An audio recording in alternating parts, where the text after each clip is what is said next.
अगर इसमें पिया जी की मर्जी और खुशी है तो मैं अपनी आखिरी सांस तक ये फर्ज निभाऊंगा। मोहब्बत करते हो उससे तुम? मोहब्बत रास्ता देने का नाम है मां, रास्ता रोकने का नहीं। सावल, अगर मैं हाथ से अपनी पिया की जिम्मेदारी तुम्हारे हाथों में सौंपना चाहता हूँ। पिया वजह नहीं है, उसने तो अपनी वजह दूसरी ढूंढ ली। ड्रामा सीरियल सावल यार पिया आखिरकार अपने इख्तिताम तक पहुंचता है। पिया को इंसाफ दिलाने वाला कोई और नहीं बल्कि आलिया खुद होता है। वही सेठ दाऊद के गुनाह साबित करता है और अपने ही बाप को जेल भिजवाता है। केस जीतते ही पिया की खुशी का कोई ठिकाना नहीं रहता। घर में हर चेहरा मुस्कुराहट से भर जाता है।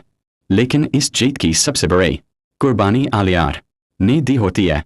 वो जानबूझकर पिया और सावल के रास्ते से हट जाता है क्योंकि वो जान चुका होता है कि अब पिया और सावल एक दूसरे से सच्ची मोहब्बत करने लगे हैं।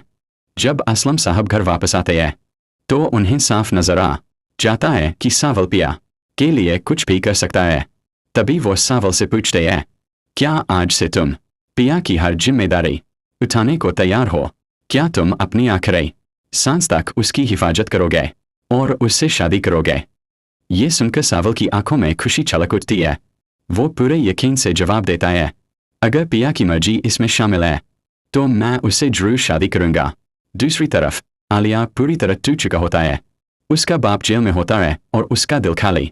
जब उसकी माँ उससे पूछती है कि अब आगे क्या इरादा है तो आलिया बस इतना कहता है, मैं न्यूयॉर्क वापस जाना चाहता हूँ, मेरे लिए यहाँ अब कुछ भी नहीं बचा। माँ उसे समझाने की कोशिश करती है, तुम ऐसे नहीं जा सकते, पिया से मिलो, उसे समझाओ, तुम अब भी उससे मोहब्बत करते हो।